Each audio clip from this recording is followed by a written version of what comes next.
teaches at the University of Hawaii.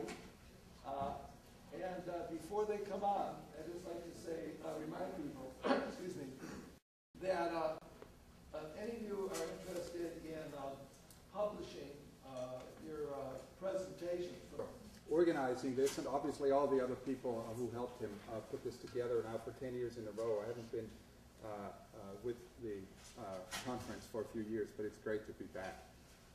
What I would like to do today here is to just give you the barest of outlines of the findings of a research project that I have been involved with now for 3 years. And I want to thank here also publicly my two fellow investigators. One is James Goodman from the University of Technology in Sydney, and Aaron Wilson from the University of Groningen in Holland. This project was originally funded by the Australian Research Council, which is roughly the equivalent of the National Science Foundation. And it really started out with a very basic idea, or you could say with a very basic recognition, namely that the global justice movement, what then was beginning to be called global justice movement, obviously had a number of ideas, but nobody had actually really bothered to kind of figure out whether those ideas really amounted to some sort of coherent ideology, or as it was charged by mainstream neoliberals, that what we're really talking about was a group of single-issue movements that for strategic reasons just used an umbrella around the World Social Forum, but never really developed this kind of ideology that went beyond simply the notion that they say no to globalization. You remember that kind of charge that Tom Friedman and others made, that there was no real conceptual coherence or conceptual weight or conceptual wealth behind that. And since nobody did it, the three of us got together and said, you know, why don't we just take a look and see whether the global justice movement actually does have a political ideology and exactly what it looks like if that's the case. Now, I want to preface also my remarks by saying that I'm not a social movements expert. Jackie Smith and others can talk about these aspects much more eloquently than I can. My interest really lies with political ideologies. I've been studying political ideologies and globalization for over a decade now. So I'm coming to this really through the lenses of somebody who is interested in political ideologies, and particularly the changes of political ideologies in the context of globalization. How has globalization impacted the conventional political ideologies that we know as conservatism, liberalism, socialism, anarchism, communism, fascism, and what types of transformations have we seen under conditions of globalization? This is really the angle that I came from, and my fellow investigators really brought the social movement angle to this, to which I'm very grateful for. Okay, now, what is the context of this project, which, by the way, is going to the entire presentation that I'm giving today is coming out in the next issue of the International Studies Quarterly journal. And then also SAGE is going to publish this as a book which should be coming out toward the end of the year. What's the context? The context is really the end of the Cold War and a sense that somehow the rise of what I call the global imaginary or global consciousness or common understandings that increasingly include the global have destabilized the landscape of political ideologies, which, and I don't have the time to get into this, but I argue have conventionally been framed and phrased around a national imaginary. So my main argument or my main hunch is that we're seeing a movement of ideologies from a centrally national standpoint to one that is increasingly framed by the global. Other part of the context is that market globalism, which is what I call the currently dominant ideology, which goes by many names, including neoliberalism. I think neoliberalism is the kind of part of it, but I really prefer it as market globalism, has actually become the dominant ideology in the early 21st century. You could even argue that probably we can go back to the late 1970s and the shift that has been documented by many scholars. And also, the context is the idea of crisis, that we find ourselves in crisis that we know always provide openings with regard to alternative articulations and alternative formulations of ideologies. Some of the crises that I'm especially interested in, as well as my fellow researchers, are the global financial crisis, the global food crisis, and the global climate crisis. And these crises find their way into this particular work in the second part of the book, where we're looking at how this ideology of the global justice movement actually translates into policy. So we're using finance, food, and climate policy as the standards or the frameworks that indicate how this ideology is being translated into practice. Okay. Now, I don't want to spend too much time talking about the global justice movement. Jackie Smith this morning pointed out, I think, some of the historical trajectories. We were particularly interested in the World Social Forum. And there's a reason why we're interested in the World Social Forum, because number one, the World Social Forum is, I think, probably the one global forum or space where ideas are generated around the various organizations that are connected to it. So it's a kind of a universally recognized place, a factory of ideas, sometimes it's referred to, where ideas around globalization are being generated, and you would expect the World Social Forum, therefore, to be a particularly rich site if you want to map what this ideology of the global justice movement is all about. Now, what is our problem?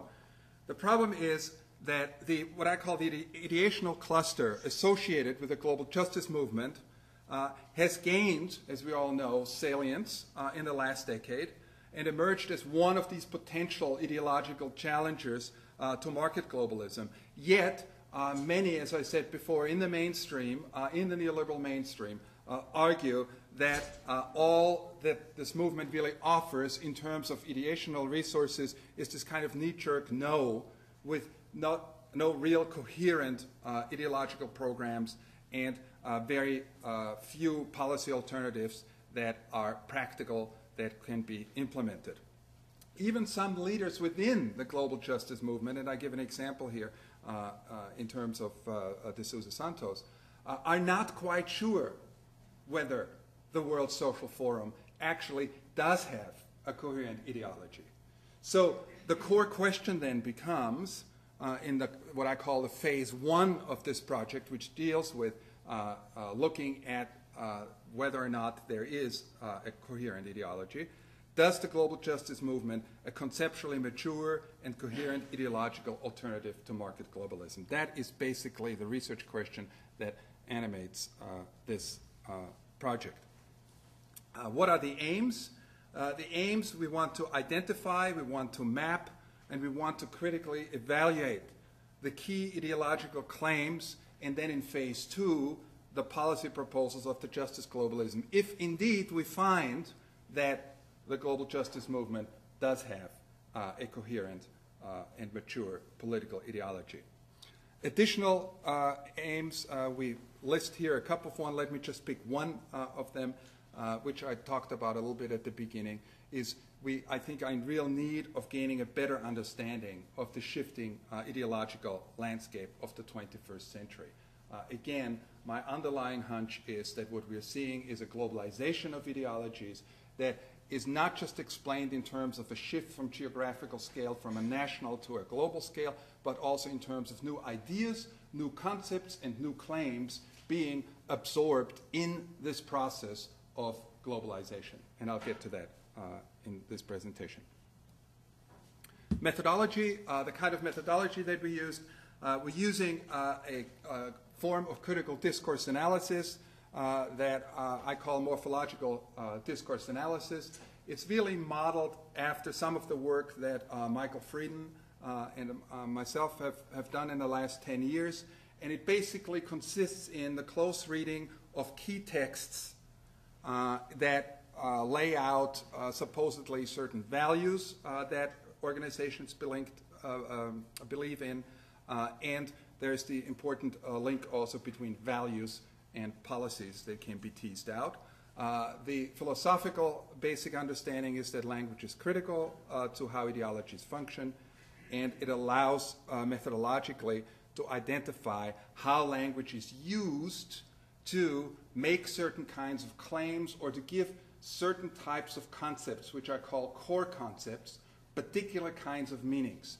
And what obviously the real trick in this process of giving meanings to core concepts is to decontest other meanings. In other words, there's a perpetual struggle over what types of meanings get normalized, what types of meanings are being translated and being received by masses as the authoritative meanings. We also used a quantitative content analysis, in other words, a basic word count program, because we wanted to make sure that we're not missing out on any concepts that a qualitative reading perhaps might have missed. So that's one of the reasons we're bringing in quantitative content analysis. And of course, we also used semi-structured interviews with representatives from the global justice organizations that we picked. I'm going to get to that. We conducted about close to 40 interviews. Now, basically, we looked at 45 organizations that are connected to the World Social Forum, and I put up some examples. 22 of those organizations were chosen because they're a member of the World Social Forum liaison group, and therefore are right at the center of the meaning production within the World Social Forum. The rest were simply pulled out of a hat in a kind of a random fashion. We got a wide distribution in terms of the type of organizations that we're looking at.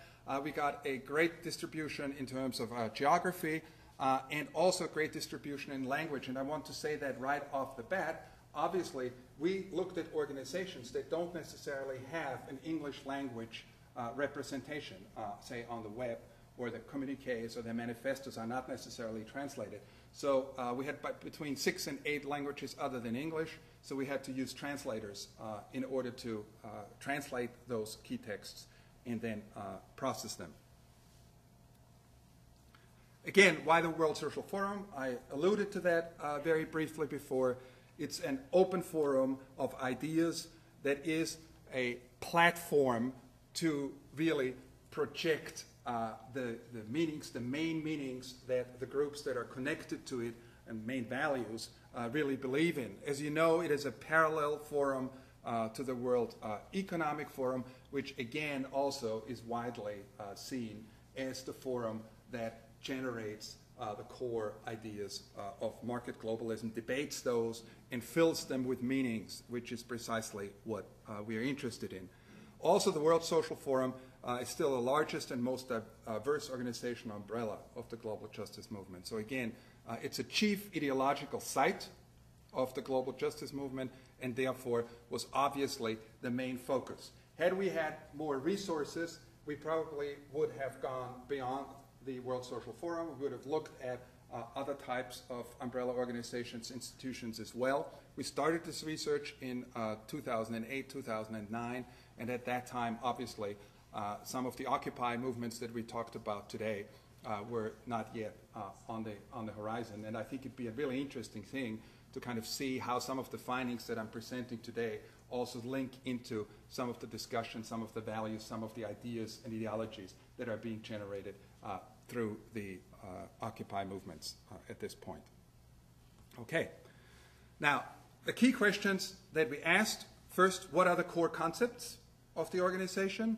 In other words, what types of ideas and words appear very often in the texts that we're working with? How are these concepts used? In other words, we had several researchers, 4 researchers to be exact, look at these documents and in a quantitative fashion try to figure out which were the key concepts, the most important concepts how these concepts were linked together, and what types of meanings and images were being produced, and how were those meanings and images basically constructed. Now, as I said before, in the phase 2 of this research, we looked at how these meanings, how these core concepts translated in terms of policy proposals, which I'm not going to get into, but I'm happy to entertain questions after this presentation, because obviously this is where the theory-practice link comes in, but I don't have time to get into this today. What are the findings?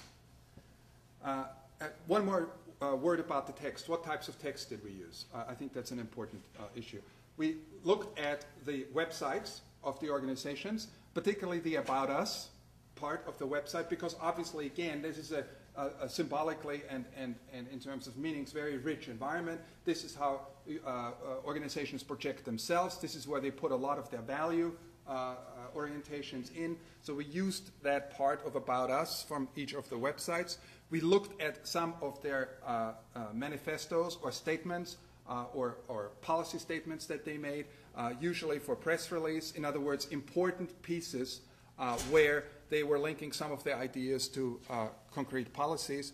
And we also looked at some of the texts that were used at various major speeches or web-related presentations that were made. In addition to that, we interviewed some of the key personalities that are connected to those organizations, and then transcribed those interviews and used those transcriptions of those interviews also and subjected them to critical discourse analysis. These are the main core concepts that we found. First, change, and I'll go through this a little bit more slowly. Democracy, with emphasis on participatory democracy. Diversity, equality, justice, rights, solidarity, and sustainability. Now let me go through this very slowly. First concept, which is one that kind of puzzled us at the beginning because we just took it for granted.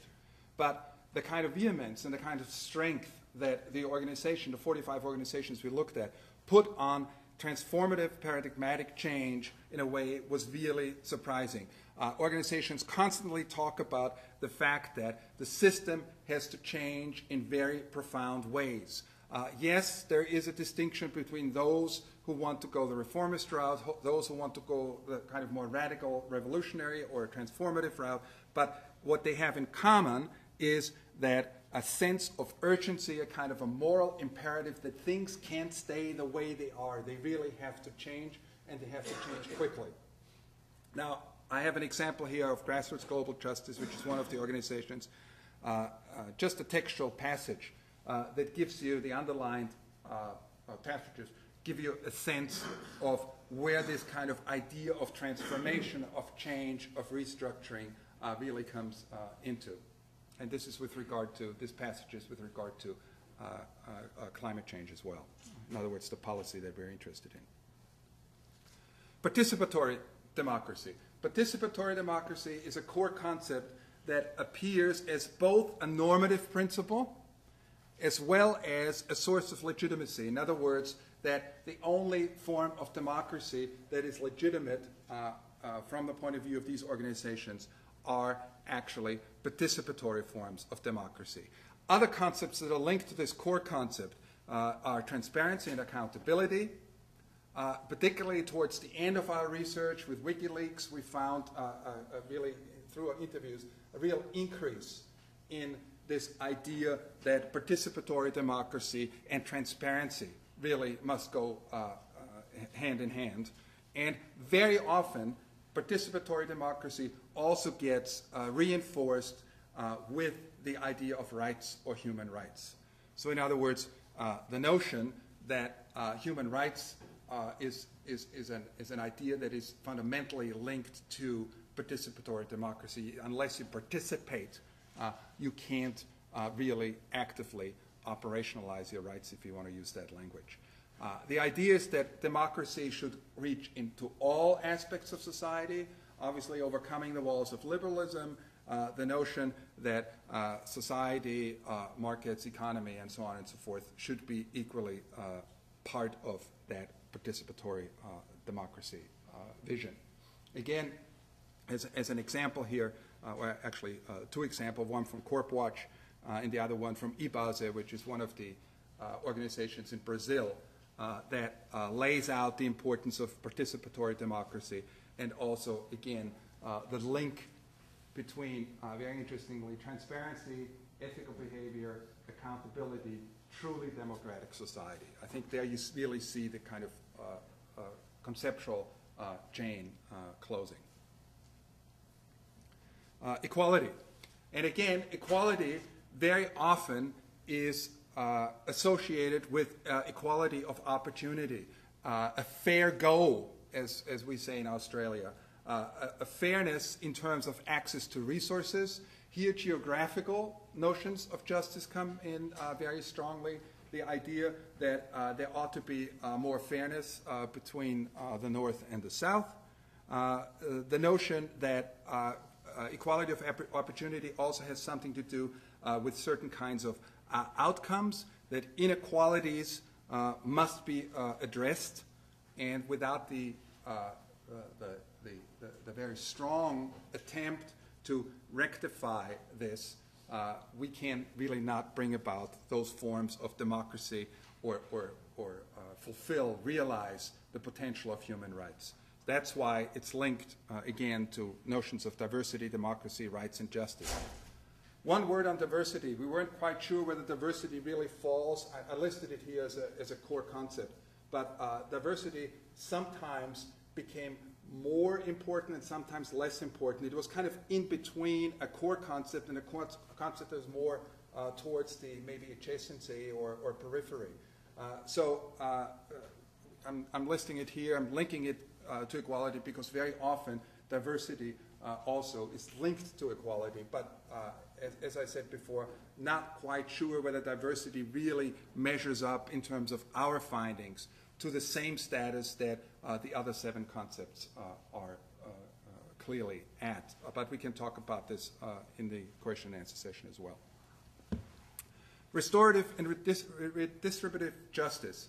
Now, this, I think, obviously is the concept that gave the movement its name. And we found that reaffirmed in terms of the idea that justice is something that restores things that have been broken, restores things that have been distorted. And there's a notion of accepting responsibility for the problems that were caused. Once again, I think this North-South link was extremely strong. We found that the idea of justice had a lot to do with the notion that the North is responsible, has to accept more responsibility, whether it's in terms of the food crisis, whether it's in terms of climate change, obviously the global financial crisis, for the major problems that we're facing. And therefore, there's a particular responsibility, accountability that is placed on the shoulders of the North. Again, give you some of the examples that we found textually. I want to continue just a little bit with the idea of justice because I think it's so important. Primarily, the meaning of justice was really a kind of a moral, as I said, or philosophical understanding of justice. One that rebuilds relationships, one that promotes reconciliation, one that links to the notion of doing right by those who have been marginalized, and very often links to other core concepts such as democracy, sustainability, rights, and equality. And it links it in this way that justice is about the recognition of rights, justice and equality become blurred, and sometimes it's really hard to keep them apart in terms of meanings. Rights. Universal rights. Again, human rights discourse, obviously fitting right into the global justice movement. We're talking about a variety of rights, from workers' rights to migrants' rights to indigenous rights. were a couple of discussions today about indigenous people and the notion of the indigenous movement figuring very large within the global justice movement. We certainly found that reaffirmed. The notion that rights are to be found in the cultural sphere, in the political sphere, in the economic sphere, social sphere, all sphere of society, that they're natural, innate, and not necessarily construction. So you get almost essentialist understandings of rights that most of these groups were articulating. This came out particularly strong in the interviews where we sometimes were following up and we were pushing a little bit. If you want to allow me, there's the kind of POMO button, the idea of rights being constructed, and a lot of the activists, a lot of the people connected to those organizations actually are very much on the side of rights being really innate in a sense that they're not just social constructions, but that we have by a virtue of simply being born, which I think is an important part. Solidarity, another core concept. The idea of supporting action across geographic, economic, political, racial, gender, and all kinds of other boundaries, but also that solidarity is diverse. It can take on different forms. So, for example, the Marxist or socialist types of solidarity that very often are framed around the idea of workers was not necessarily something that was shared widely. There were some organizations, obviously, that understood solidarity in those terms, but I think there's increasingly a movement towards diversifying the idea of solidarity that goes just beyond its 19th, early 20th century meaning. Very often also linked to change, rights, and justice, as well as democracy. And now sustainability. And I think sustainability is really important because sometimes, people may ask, well, some of the core values that you're presenting here, isn't that very similar to, say, socialism, or some of it is, is liberalism? Well, here is one core concept that is genuinely new. Obviously coming out of the green, 1970s kind of green discourse, but sustainability is one, I think, of these real embattled concepts where neoliberalism or market globalism is trying to capture that concept, understanding the centrality of it, filling it with certain types of meanings, linking it to the idea of corporate sustainability, even, or corporate responsibility. So there's that discourse. And of course, there's also the social justice movement discourse that understands sustainability and defines sustainability, both in environmental terms, as well as socioeconomic and cultural terms. So when we talk about sustainability, we're talking about conservation and protection of natural resources, but we also link it in terms of generational justice to the idea of justice, that sustainability has something to do with providing for many generations down the road. And that's part of an understanding of intergenerational justice as well. So you can see how these core concepts really very often really link and create certain kinds of claims, and I'll get to that in a second, that I think are at the very core of the global justice movement. Now, this is where I'm now, right? In other words, we looked at these core concepts, and the question now becomes, how are these core concepts how are these core concepts linked, and what types of central ideological claims do we get? And here they are. 5, I think we probably could have come up with 6 or 7, but these are really, I think, at the very core of the global justice movement. That's why we're talking about justice globalism as this ideology of the global justice movement. Number 1, neoliberalism produces global crises. Over and over again, that sense of defining what the global justice movement is about is against neoliberalism, market globalism, and what market globalism stands for, which is very typical for new ideologies. If you think of socialism in terms of defining itself against the dominant ideology at that time. If you think of other ideologies, you have the same kind of movement at the beginning. Claim 2, market-driven globalization has increased worldwide disparities in wealth and well-being. 3, democratic participation is essential for solving global problems. 4, another world is possible and urgently needed. And 5, people power, not corporate power. Now, what it gives ideological claims their power is not their sophistication, conceptually, but actually their simplification in getting people to act. So if this looks very simplistic to you, that's good. Because that means that actually those claims really have the opportunity or the chance to bite and get people to get out there and act. And these are the kinds of claims that I think also establish, together with a core concept, that indeed what we are seeing coming out of the global justice movement is an increasingly coherent and mature ideology that obviously is not yet a match to market globalism, but clearly has begun to challenge market globalism, I think, in significant ways. Now, very briefly, insights from the quantitative analysis that we ran, which was kind of very encouraging, is that the most frequently used words across the 45 organizations, now look at this, is global, social, international, rights, trade. This gives you a little bit of a count, which kind of backs my hunch that ideologically speaking, what we are seeing is a move from a national imaginary to a global imaginary. The way these claims, the way these concepts were articulated, were translated in concrete political terms was through the global.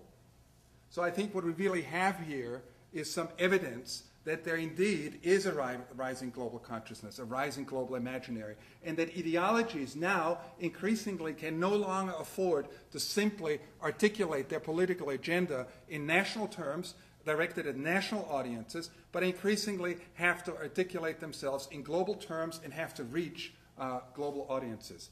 And I think that's one of the outcomes of the quantitative analysis that was certainly interesting. What it also revealed is, in addition to the absence of the national, which I just said, is a surprising paucity in our texts on issues of racism and sexism, and cultural issues also apparently did not come out as strongly as economic issues, which again is explicable in terms of justice globalism defining itself against neoliberalism, market globalism, which frames itself increasingly or predominantly around economic terms and economic language. Recently, there has been a shift in the last year or so of the interviews that we've done from socioeconomic to socio-ecological language. And we're beginning to see a little bit more emphasis on culture and diversity with regard to very often environmental types of issues. And finally, I want to close with what are some of the remaining problems.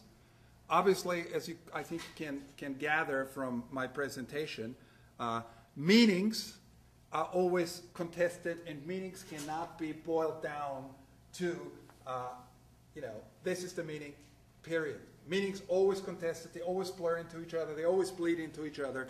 So they, by definition, avoid closure.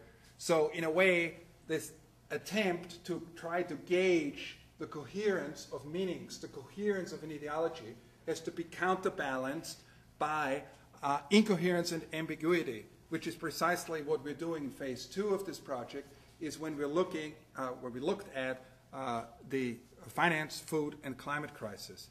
And what we found is that the global justice movement, with regard to practice, is much less coherent than with regard to ideology, which is actually the opposite of what we thought when we started out. We weren't sure whether the global justice movement really had developed a coherent, mature ideology, but we were pretty sure that they were probably pretty much on the same page with regard to policy. Our findings seem to suggest actually the opposite. And we're seeing 3 really different angles with regard to practice, which I'm happy to go into in the question and answer session. Finally, the preliminary analysis of the concepts, the core concepts, and the central claims did not take into consideration enough the context, which is what we try to remedy with, by looking at policy.